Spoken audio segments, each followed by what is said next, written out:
welcome. This is Science Fiction Snob. Today we're going to review DC's Harley Quinn, an animated series that's just starting into its second season. I'm going to talk about Season 1 primarily and go into a little bit about Season 2 because as I record this, Season 2 has 2 episodes out. So some minor spoilers ahead about Season 1. First off, the show is not for children. There's some gore. Various people get decapitated and heads bitten off by King Shark. And there's a fairly liberal use of the F word, a couple usually per episode. So make sure you're aware of that. Don't show it to your kids, but it's great for adults. You can see it on DC Universe or also on Adult Swim, which is where I watch it. So a quick summary. The show is good. I enjoy it. It's worth watching. Basic storyline of the show is Harley Quinn has been dissed by the Joker sort of one too many times. She finally realizes she keeps going back to him every time he disses her and leaves her for Batman to put into Arkham, all that kind of stuff.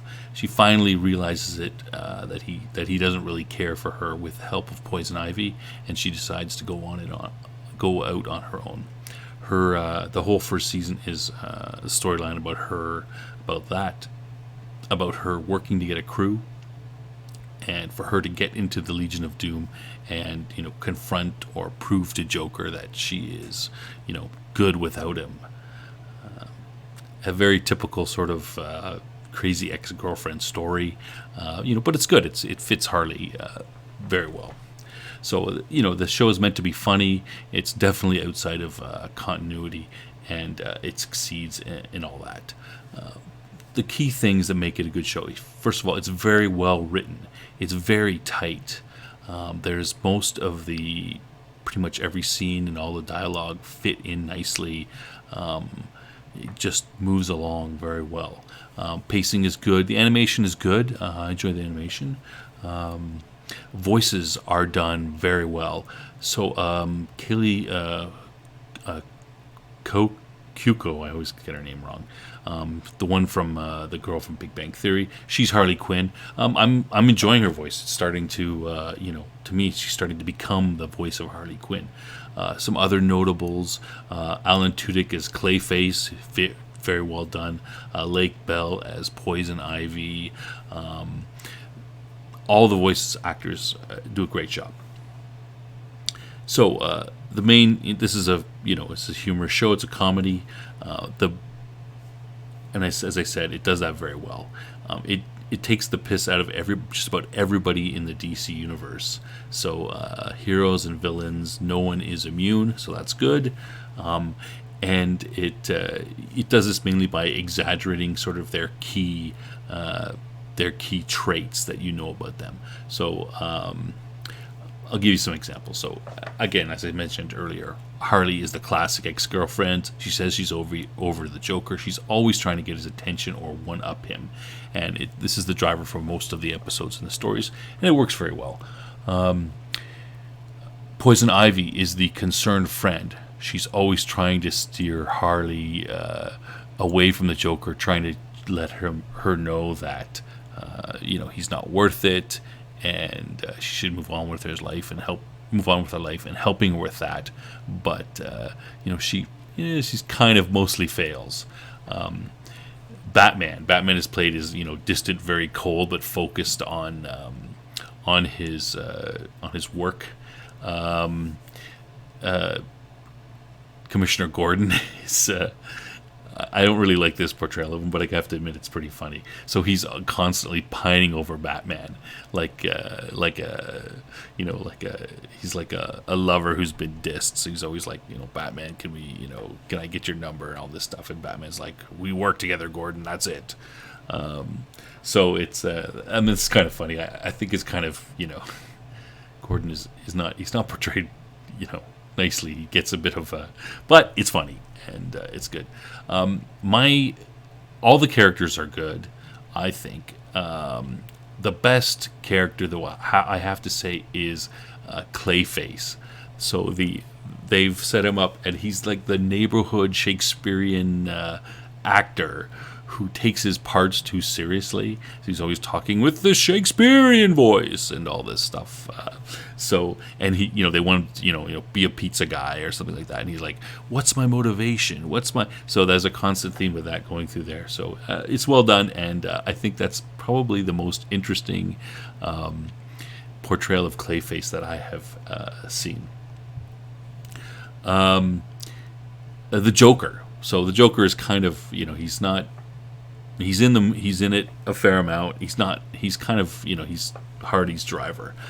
I like this. I've seen the various different portrayals of the Joker, from evil to crazy and in between. I really like this portrayal of the Joker. I think it's just the right amount of evil and murderousness with just the right amount of crazy. So I really like the way the Joker is portrayed in this. Harley is the least interesting character. Part of that perhaps is my lack of interest in her. I think she's overdone, and she's kind of she's got this one note Joker's girlfriend in most of the things that they do. Batman White Knight was doing a little bit different with her. But most of her portrayals are pretty one-dimensional. And here it's somewhat one-dimensional, but they're building more out of her as well. They're doing a good job with her. So even if you don't, I know there's a group of there's a lot of people who really like Harley Quinn, but there's a lot of people who sort of think like me and think she's a bit overdone, and she came out of nowhere, and it's just people only like her because she's portrayed as a sexy girl in skimpy outfits. But they actually do a pretty good job with what they have to work with. As I said, it's the least interesting character of all the characters, but it's not bad. It's still good. Another thing is, because the show is focused on the villains primarily, I was a little concerned that they maybe would treat the heroes badly and use them as punching bags. But you don't see the heroes very much, but they are fleshing them out a little bit. Give a couple of examples. Minor spoilers. Aquaman shows up as the Legion of Doom. He kicks ass, and even though they make the usual Aquaman jokes, but they still portrayed well. Superman shows up one time to fight, because Harley Quinn is looking for a nemesis, so she decides to go after Superman, and so she decides we'll kidnap Lois Lane, and therefore Superman will show up. So she does it, and of course he shows up, but of course he's like, no. She's like, oh, you're gonna be my nemesis, let's fight, film this. And he's like, no, I'm too busy. Here, I'm gonna give you Robin. Here's Robin. Shows up, and he's gonna fight her instead. So it takes the piss out of, like I said, takes the piss out of everybody. And Robin is the the 12-year-old Damien type, and they take the piss out of him as well. So some other examples of just the type of humor that you're going to get in this story, and here's some of the better ones. This is probably my favorite one, where Dr. Psycho joins Hardy's team, but he's in the Legion of Doom, and he gets kicked out of the Legion of Doom because he's fighting Wonder Woman on the street. All these people are watching; it's being filmed, and he calls Wonder Woman, smacks him with a car or hits him or something, I can't remember. And he calls her a "see you next Tuesday," and then everyone just disowns him. The Legion of Doom disowns him and kicks him out, and that's how come he comes to work with Harley. It just little stuff like that. There's another. This is from season 2, but there's a point where the villains of Gotham form an Injustice League, and Dr. Psycho says, oh, they shouldn't do that. They're going to get sued. Wonder Woman is very litigious. Trust me, he says, just like that. And you're like, well, I wonder. This is my backstory of that. That's pretty good. What else? They have another characters. They have Bane. So Bane is always doing the Legion of Doom's grunt work. He's like, talking to all the villains and calling them up and tracking their credit card use and asking them to, what was this for, and justify this, and I have to do it, and all that. He gets all the crap jobs in the Legion of Doom. So that's an ongoing one. Robin is, of course, the Damien and looking for a nemesis. I mentioned that, and he's sort of like a 12-year-old kid, and he's going on the like an Oprah-like show where he's oh, it's my first nemesis, and I'm only 12. King Shark is the hulking, nasty brute, but he's also he's really tech savvy, so they push on that a little bit. The Joker gets pissed when Harley Quinn is fighting Batman instead of him. He's expecting Batman to show up, and she's trying to get Batman's attention. So Joker shows up. He's all pissed that she's fighting, and of course Batman is oblivious to this. He's like, "You're going to jail, Quinn," and he starts fighting her. And then Joker shows up. "Joker, what are you doing here?" And he goes after him instead. He's just completely focused. Another favorite of mine is Poison Ivy. She I think she's well done. Her character is well done in the story. She plays a good, the good friend to Harley Quinn, trying to steer her in the right direction, but mostly failing. But they develop her a little more with some of the storylines as well. A good thing by her is she shows up one time and she says, "Oh, it's the villain Poison Ivy," and she says something like, "Well, actually, I don't see myself as a supervillain. I see myself more as an eco-terrorist." So there's little stuff like that that they put in there. Quite good, very funny. All right, I'm going to now move on to... so that's season 1. Very good. Totally recommend the show. If you haven't seen it and you like superheroes, why aren't you watching it? It's very good. So I'm going to move on to season 2 and talk a little about the first 2 episodes. There'll be some, stop listening now if you don't want to hear any spoilers of how season 1 ends, because I'm going to refer to it. You've been warned.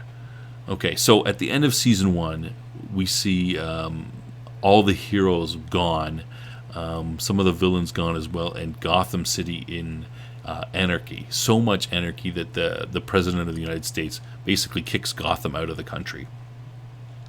So the season starts off with a fight between Harley Quinn, who wants anarchy and wants the Gotham to remain in anarchy and nobody in charge, but the remaining Batman villains who want to control. Of course, the government's gone, Batman's gone. They can finally carve up the city, and each person gets their little piece of the pie. So I felt that episode 1 was a little weak.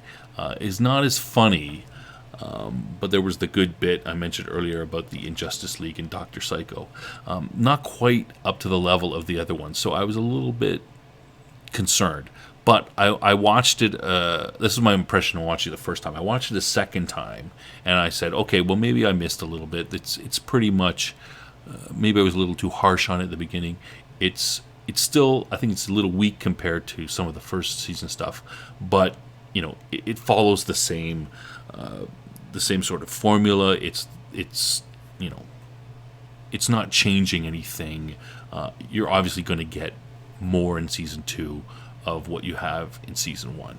So episode 1 was a little weak. Episode 2 was a little bit better, back to their usual level. A couple of these are spoilers as well. A couple of things. So they're building up. They've, of course, Batman can't be dead. So Batman was missing at the end of season 1. So we found Batman. So he's going to turn up sometime soon, I'm sure. And they also started to. In episode 2, they teased Batgirl.